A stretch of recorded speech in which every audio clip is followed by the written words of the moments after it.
Halo semuanya, perkenalkan nama saya Tabita Triana Florentina dengan NIM 22140141 dari Komce. Pada kesempatan kali ini saya akan membahas mengenai agent program dalam kecerdasan buatan. Jadi di sini agent merupakan elemen penting dalam sistem kecerdasan buatan yang memungkinkan suatu sistem untuk bertindak secara otomatis dan cerdas dalam environment tertentu. Nah, selanjutnya itu peran agent program sebagai bagian inti dapat membuat agent mampu mengambil keputusan nantinya. Untuk lebih lanjutnya, saya akan memberikan materi yang lebih jelas lagi. Selamat menyaksikan. Baik, di sini saya akan melanjutkan penjelasan mengenai agent program dalam kecerdasan buatan. Nah, apa sih itu agent dalam kecerdasan buatan? Agent merupakan suatu entitas yang memiliki kemampuan untuk pertama mengamati environment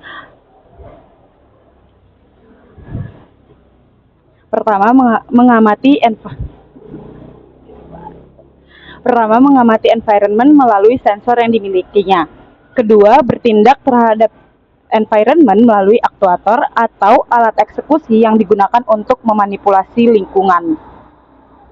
Jadi di sini agent adalah pondasi dari sistem yang dapat bertindak mandiri, dan agent ini dapat beroperasi dalam beberapa skenario seperti robot yang bekerja di lingkungan pabrik, sistem AI di kendaraan otonom, atau bahkan algoritma perdagangan otomatis di pasar saham. Jadi agent ini dapat beradaptasi, membuat keputusan, dan menyelesaikan masalah berdasarkan informasi yang mereka terima dari environment-nya. Selanjutnya kita akan bahas mengenai komponen dasar agent. Ada beberapa komponen dasar pada agent, yaitu ada sensor, aktuator, program agent, dan environment. Nah, sensor itu berfungsi untuk menangkap informasi dari luar. Contohnya pada robot, sensor itu bisa berupa kamera, mikrofon, atau sensor jarak. Untuk sistem AI, dalam e-commerce terutama, sensor itu bisa berupa data transaksi pengguna. Selanjutnya ada aktuator. Aktuator itu adalah bagian yang digunakan agent untuk memanipulasi atau berinteraksi dengan lingkungan. Untuk contoh robot, aktuator itu bisa dimungkinkan berupa motor atau penggerakan roda atau lengan. Untuk AI trading, aktuator berupa sistem yang mengeksekusi pembelian atau penjualan saham. Nah, untuk program agent sendiri, ini merupakan sekumpulan perintah atau algoritma yang menentukan tindakan apa sih yang akan dilakukan berdasarkan input dari sensor. Nah, agent program ini akan mengimplementasikan kecerdasan buatan dalam menentukan langkah berikutnya. Untuk environment sendiri, environment adalah dunia tempat agent berada. Jadi environment ini biasanya bersifat statis ataupun dinamis. Bisa terkontrol seperti dalam simulasi atau sangat kompleks seperti layaknya dunia nyata. Selanjutnya, saya akan membahas apa sih itu agent program. Nah, di sini agent program itu bisa dibilang sebagai algoritma atau sekumpulan aturan yang menentukan tindakan apa yang harus diambil oleh agent berdasarkan informasi dari lingkungannya. Contohnya adalah program yang dirancang untuk robot pembersih otomatis.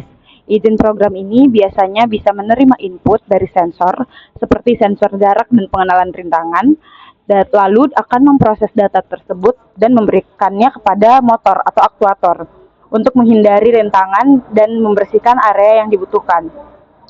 Jadi di sini sangat berkaitan dengan kecerdasan dalam agent program. Program mampu membuat keputusan yang efisien dan tepat sesuai dengan situasi yang berbeda.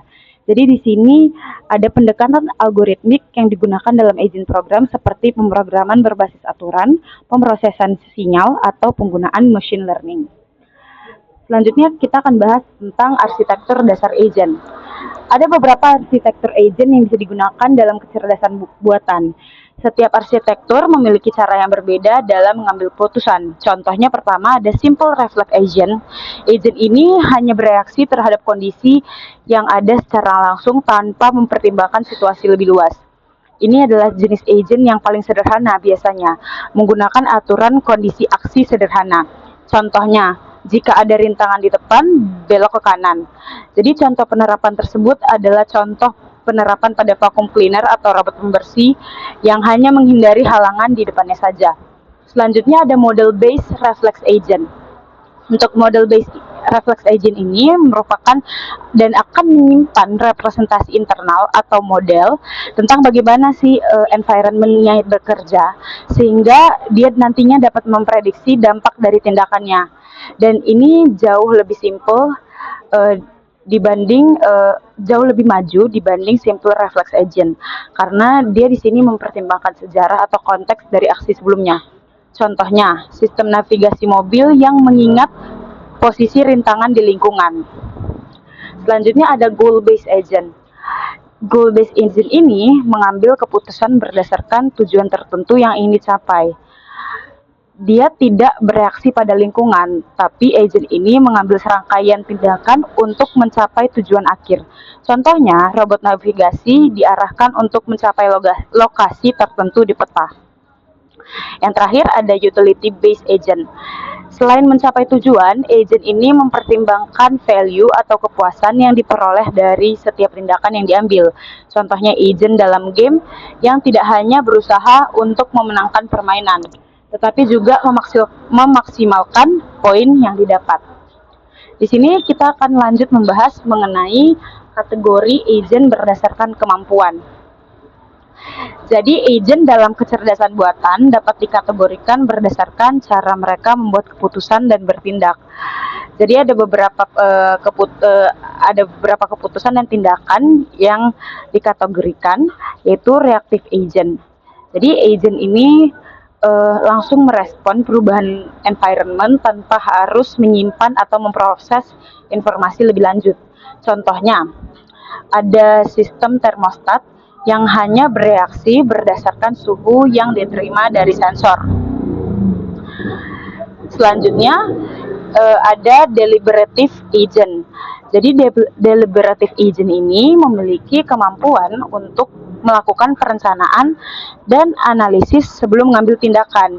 Biasanya sistem ini lebih pintar karena dapat meramalkan konsekuensi tindakannya bahkan sebelum benar-benar bertindak. Yang terakhir ada hybrid agent.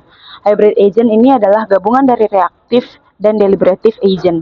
Agent hybrid dapat merespon dengan cepat perubahan langsung di environment, tetapi juga mampu merencanakan aksi lebih jauh ke depan ketika diperlukan. Selanjutnya, kita akan membahas apa sih fungsi agent program.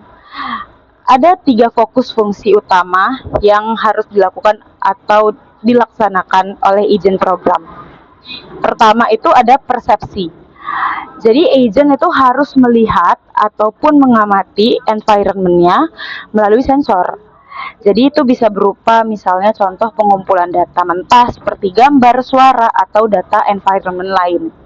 Selanjutnya ada proses pengambilan keputusan. Setelah agent menerima data dari sensor, dia harus memproses untuk menentukan tindakan apa yang harus dilakukan. Contohnya di sini algoritma seperti logika fuzzy, machine learning, atau heuristic based decision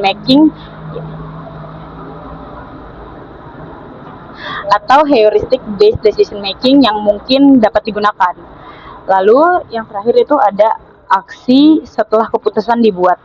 Nah, setelah keputusan dibuat, agent itu harus mampu melakukan aksi yang sesuai melalui motor atau aktuator. Contohnya, menggerakkan robot, menjalankan perintah dalam sistem, atau bahkan mengambil keputusan trading dalam pasar saham. Nah, setelah membahas bagaimana fungsinya, kita akan membahas contoh implementasi agent program. Untuk contoh implementasi agent program terdapat beberapa contoh. Contohnya terdapat seperti GPS atau robot navigasi otomatis. Jadi robot ini menggunakan sensor untuk mendeteksi rintangan dan memilih jalur terbaik untuk bergerak ke arah tujuan. Jadi agent program mampu memproses informasi dari sensor untuk menggerakkan motor dan menghindari tabrakan nantinya. Juga ada chatbot. Nah, program agent pada chatbot memungkinkan bot untuk memahami input pengguna dan memberikan respons yang sesuai berdasarkan pola percakapan yang dipelajari atau diprogram sebelumnya.